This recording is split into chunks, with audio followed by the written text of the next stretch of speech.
Paris est à vous, l'émission qui donne le meilleur de la région capitale. Karine Vergnol sur BFM Business. Tendance, rendez-vous business, spectacle, expo, réseau, tout ce qui fait vibrer la capitale et dans Paris est à vous. Et ce qui anime les étudiants en ce moment, ce sont les examens, bien sûr, mais aussi ensuite les questions de logement pour la rentrée. La capitale regroupe 14% des étudiants français. Ça fait un peu plus de 300 000 étudiants pour à peine plus de 13 000 places en logement étudiant. Vous avez fait le calcul, forcément, ça coince un peu.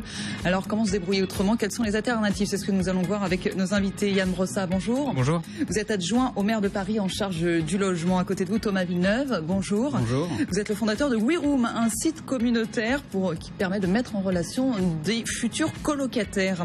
Isabelle Etienne, bonjour. Chargée de mission chez Ensemble de Génération, c'est une autre proposition, c'est un service de colocation intergénérationnelle, comme son nom l'indique.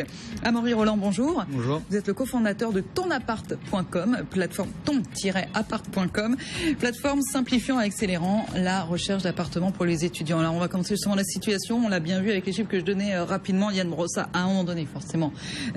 Ça coince, ceci dit, quand on dit 300 000 étudiants, ils n'ont pas tous besoin d'un logement, j'imagine. Bien sûr, cela dit, il y a 300 000 étudiants à Paris, c'est donc considérable. C'est d'ailleurs une fierté pour nous d'accueillir autant d'étudiants et c'est aussi l'un des éléments qui font la force de cette ville. Mais évidemment que ça pose un problème de logement. On a aujourd'hui à Paris 17 300 places en résidence étudiante, dont d'ailleurs quasiment une moitié. Ça c'est sur Paris même. Ça c'est sur Paris même, Paris intramuros, dont la moitié ont d'ailleurs été produites au cours des 2 dernières mandatures qui étaient celles de Bertrand Delanoë. Donc on a beaucoup fait pour développer les résidences étudiantes, mais on a encore un décalage énorme entre l'offre et la demande. Et c'est la raison pour laquelle nous souhaitons élaborer des solutions, je le fais avec ma collègue en charge des universités, pour qu'on permette aux étudiants de continuer à vivre à Paris. Alors ce que je disais, on va voir dans un instant vos propositions, mais ce que je disais, c'est vrai qu'il y a quand même ceux qui restent encore chez papa et maman, il y en a quand même quelques-uns, d'autres qui vont être en périphérie de Paris, mais ça c'est aussi une question finalement, parce qu'ils vont être de plus en plus repoussés. Et puis il y a ces étudiants étrangers aussi, qui souvent sont prioritaires sur ces places de logement étudiants. Vous avez raison, on a ce décalage énorme entre l'offre et la demande qui est un vrai problème. D'une certaine manière, moi qui suis adjoint au logement et qui vois toutes sortes de situations, j'ai le sentiment que les difficultés rencontrées par les étudiants sont d'une certaine manière le miroir grossissant des difficultés en matière de logement, de manière plus générale.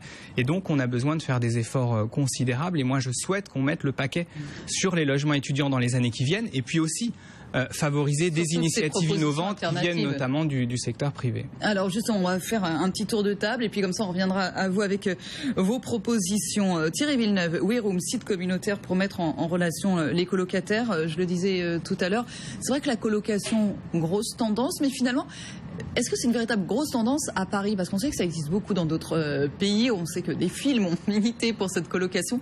Est-ce que ça marche vraiment à Paris? Est-ce que c'est vraiment possible? Alors, à Paris, ça devient de plus en plus fort. En effet, Paris est un peu à la traîne de grandes villes comme Londres, notamment, où il y a un peu plus de 3 millions de personnes qui vivent en colocation. Il faut savoir qu'à Paris, aujourd'hui, la tendance veut qu'il y ait à peu près quasiment 1 million de personnes qui vivent en colocation dans les années qui viennent.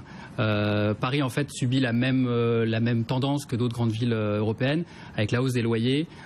Les étudiants doivent trouver un logement et la colocation est un très bon moyen de trouver un logement puisqu'elle permet d'abaisser les loyers. Sauf que finalement, pour être en colocation, il faut une grande surface. Alors, il faut des grandes surfaces. Alors les grandes surfaces commencent à 70 mètres carrés. Donc à Paris, on le sait bien, il y a beaucoup de surfaces qui font plus de 70 mètres carrés. Et il faut surtout trouver des colocataires avec qui vivre. Oui, c'est ça, parce que je sais que le Crous, par exemple, organise des sortes de speed dating, des colloques dating. Hein, c'est ça. Il y a le prochain, si vous avez raté celui-là, il y en a un prochain le 13 septembre. Ah. Mais vous, c'est ce que vous organisez, ces speed dating toute la journée sur Internet. Tout à fait, on le fait online évidemment, mais aussi offline. Notre prochain speed dating à nous a lieu jeudi prochain, le 3 juillet. Au point éphémère à Paris. On invite tout le monde à venir nous rejoindre pour justement trouver des colocataires et trouver des colocations. Nous, la force de notre concept, c'est de permettre aux colocataires, ceux qui cherchent et ceux qui proposent, à pouvoir se connaître avant d'entrer en colocation ensemble. Parce que souvent, une colocation, elle a son intérêt quand elle se passe bien avec les autres colocataires. Et nous, c'est ce qu'on permet. Évidemment, on donne la chance aux propriétaires et à ceux qui ont une colocation de pouvoir la proposer en ligne, mais derrière, de pouvoir, entre différents colocataires, décider ceux avec qui on a le plus d'affinité pour pouvoir vivre. Justement, les propriétaires ne sont pas trop frileux à ces propositions de colocation, parce que ça veut dire qu'il faut gérer 2 ou 3 ou 4 personnes. Les propriétaires sont intelligents. Ils ont bien compris qu'aujourd'hui, dans un marché locatif qui est compliqué par rapport au loyer, la colocation était un moyen de réduire la vacance locative. Donc aujourd'hui, quand on a une surface supérieure à 80 mètres carrés, et il y en a beaucoup à Paris, mettre son appartement en colocation est une bonne solution pour trouver preneur. On va parler du prix dans un instant. Justement, le prix d'un petit studio, vous en avez idée, Yann Brossa, on l'a vu évidemment, Paris, ça... On a aujourd'hui une moyenne parisienne dans le parc privé de 30 € au mètre carré, ce qui est considérable. Et d'ailleurs, elle est encore plus forte quand on est sur des petites surfaces. Donc on atteint assez rapidement des chiffres considérables, c'est-à-dire qu'on a parfois du 1 000 € pour un appartement tout petit. Donc ça, je pense que c'est évidemment une vraie difficulté.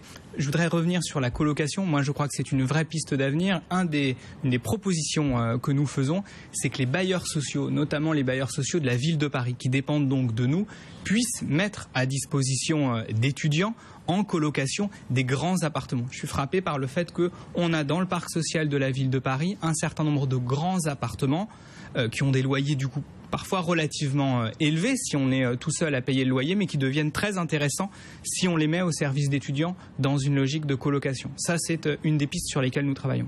Oui, effectivement, on n'est jamais mieux servi que par soi-même. C'est la première chose à faire. Isabelle Etienne, vous, chez Ensemble de Génération, on est sur ce principe de colocation, sauf qu'on investit un petit peu de son temps aussi, parce qu'on partage finalement entre générations. C'est un pacte, si j'ose dire, entre un étudiant et un senior.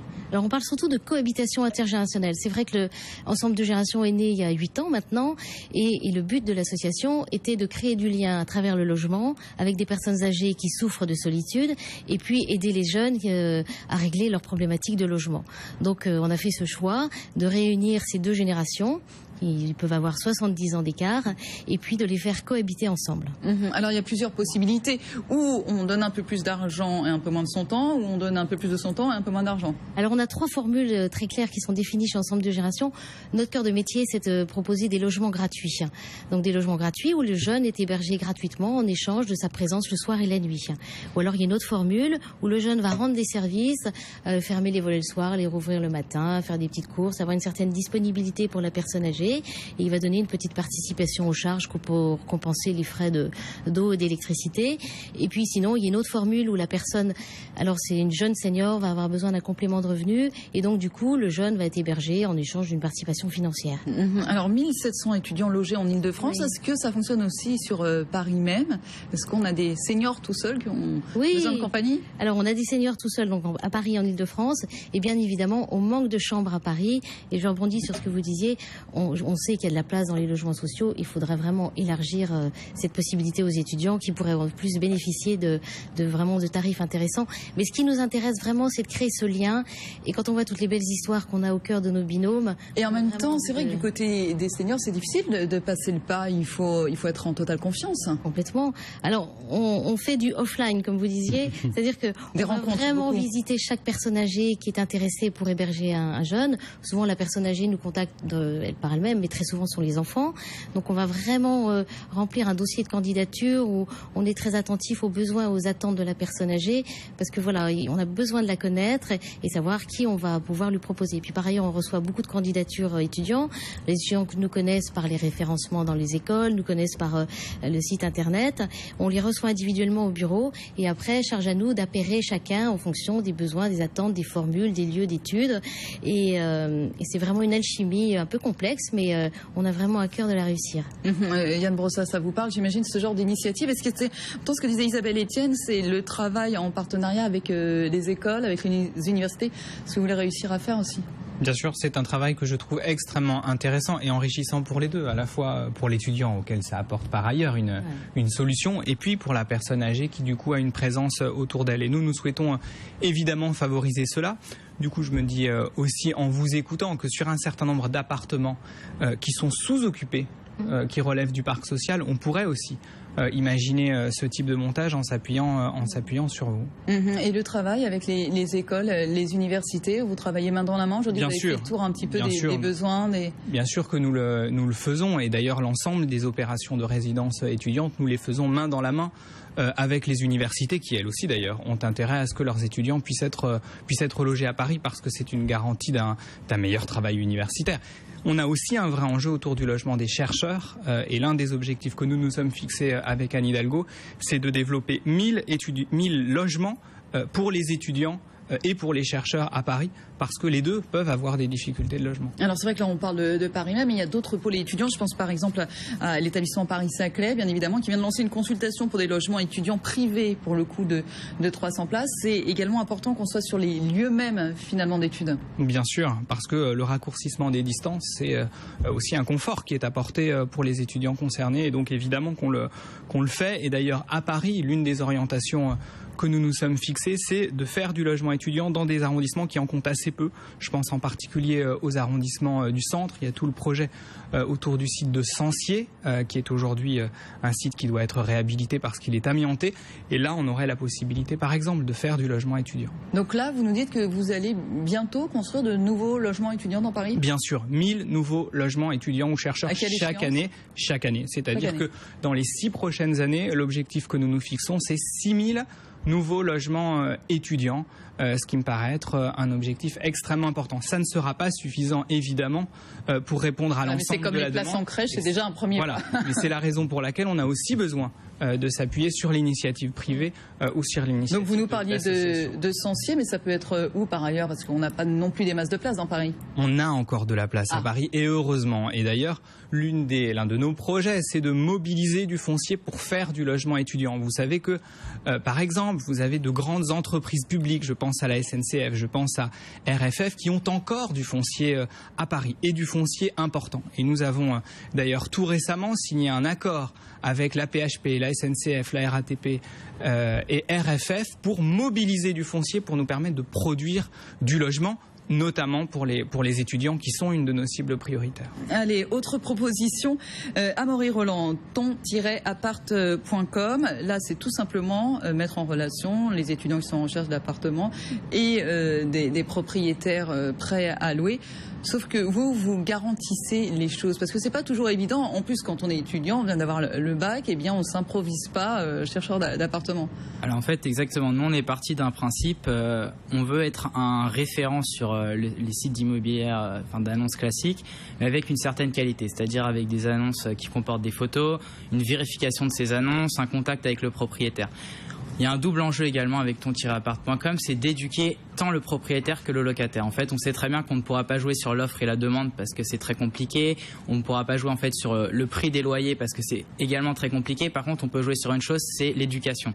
Quand j'entends éducation, c'est par exemple, on fait un réel travail en fait avec les écoles. Aujourd'hui, on a 30 grandes écoles supérieures partenaires de ton-appart.com.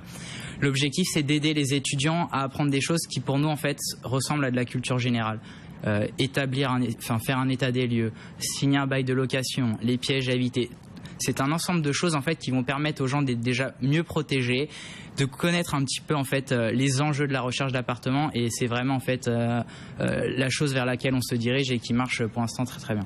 D'accord, mais du coup, est-ce que j'imagine que vous prenez une commission, du coup ça relève un petit peu le prix quand même? Non, en fait pas du tout. Nous on a un service qui est gratuit pour les particuliers, donc gratuit pour les locataires et gratuit pour les propriétaires.